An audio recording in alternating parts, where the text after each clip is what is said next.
আসসালামু আলাইকুম রহমতুল্লাহ। সম্মানিত দর্শক মণ্ডলী, ভাই বোন, কে আছে এমন যে বিপদ থেকে বাঁচতে চায় না? আমরা প্রত্যেকেই চাই যেন আল্লাহ রব্বুল আলামিন আমাদেরকে সকল ধরনের বিপদ আপদ থেকে হেফাজতে রাখেন।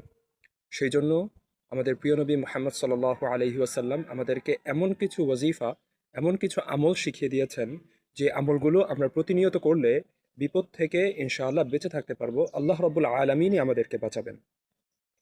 ঠিক সেরকমই একটি দোয়া হাদিসের মধ্যে বর্ণিত হয়েছে।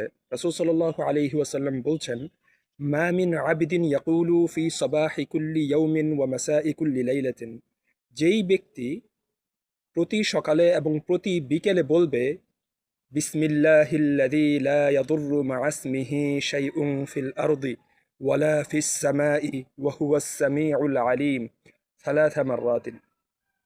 অর্থাৎ বিসমিল্লাহিল্লাযী লা ইয়াদুররু মা'a ইসমিহি শাইউন ফিল আরদি ওয়ালা ফিস সামাই ওয়া হুয়াস সামিউল আলিম।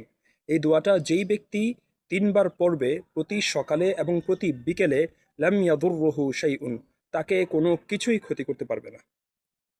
তো এই দোয়াটা আপনারা প্রতি সকালে এবং বিকেলে ইয়াকিনের সাথে, পূর্ণ বিশ্বাসের সাথে আল্লাহ তাআলার উপর ভরসা করে পড়বেন। ইনশা আল্লাহ, আল্লাহ রব্বুল আলামিন আপনাকে সকল ধরনের বিপদ আপদ থেকে হেফাজতে রাখবেন।